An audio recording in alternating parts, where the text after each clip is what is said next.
നമസ്കാരം, news prime മലയാളത്തിലേക്ക് സ്വാഗതം. വോട്ടെണ്ണൽ ദിനത്തിൽ സുപ്രീം കോടതിയുടെ നിർദ്ദേശങ്ങൾ കാറ്റിൽ പറത്തി തന്നെയാണ് തെരഞ്ഞെടുപ്പ് കമ്മീഷൻ മുന്നോട്ട് പോകുന്നത്. സുപ്രീം കോടതിയെ കൊഞ്ഞനം കുത്തിയും സുപ്രീം കോടതിക്ക് തങ്ങളുടെ നിയമപരിധിയിൽ പ്രവേശിക്കാനുള്ള അവകാശമില്ല എന്ന് പറയാനുമാണ് ജ്ഞാനേഷ് കുമാർ ഈ സമയം മുഴുവൻ വിനിയോഗിക്കുന്നത്. ഇവിടെ ഒരു പെറ്റി ഈഗോ ക്ലാഷ് ആണ് നടക്കുന്നത് എന്നുള്ളത് വളരെ വ്യക്തമാണ്. ചീഫ് ജസ്റ്റിസായ ജസ്റ്റിസ് സൂര്യകാന്തിൻ്റെ വാക്കുകളെ ഒരു രീതിയിലും അംഗീകരിക്കാൻ താൻ തയ്യാറല്ല എന്ന് വീണ്ടും അഭിപ്രായം പറഞ്ഞുകൊണ്ടേയിരിക്കുകയാണ് മുഖ്യ തെരഞ്ഞെടുപ്പ് കമ്മീഷനായ ജ്ഞാനേഷ് കുമാർ. നമുക്കറിയാം, രാജീവ് കുമാർ ആയിരുന്നാലും ജ്ഞാനേഷ് കുമാർ ആയിരുന്നാലും ഈ രാജ്യത്ത് ഏറ്റവും അപകടകരമാകുന്ന രീതിയിലേക്ക് തെരഞ്ഞെടുപ്പ് പ്രക്രിയയെ പ്രഹസനമാക്കിക്കൊണ്ട് കേന്ദ്ര സർക്കാരിന് ഫേവറബിൾ ആയിട്ടുള്ള സാഹചര്യങ്ങൾ, സിറ്റുവേഷൻസ് അത് സംജാതമാക്കി കൊടുക്കുക, അത് ഒരുക്കി കൊടുക്കുക എന്ന രീതിയിലേക്കാണ് കാര്യങ്ങൾ കൊണ്ടുപോകുന്നത്.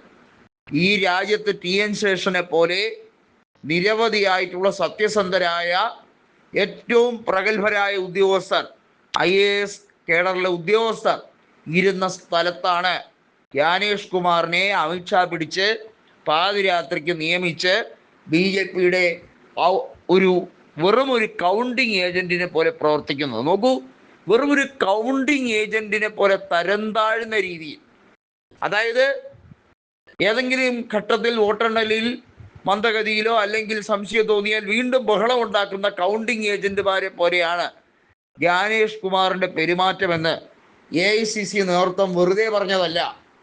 തെളിവുകൾ പലതും ജ്ഞാനേഷ് കുമാറിനെതിരെ സംഘടിതമായി ശേഖരിച്ച് അത് സുപ്രീം കോടതിയിൽ കൊണ്ടുവന്ന് അത് ബോധ്യപ്പെടുത്തി സുപ്രീം കോടതി അതിൽ കൃത്യമായി തീർപ്പ് കൽപ്പിക്കാനിരിക്കുമ്പോഴാണ് തെരഞ്ഞെടുപ്പ് കമ്മീഷനെ അറ്റാക്ക് ചെയ്യാൻ പാടില്ല, തെരഞ്ഞെടുപ്പ് കമ്മീഷന്റെ നടപടികൾ അത്യന്തികമാണ് എന്ന് പറഞ്ഞുകൊണ്ട് കേന്ദ്ര സർക്കാർ സംരക്ഷണ വലയം തീർത്തുകൊണ്ടേയിരുന്നത്.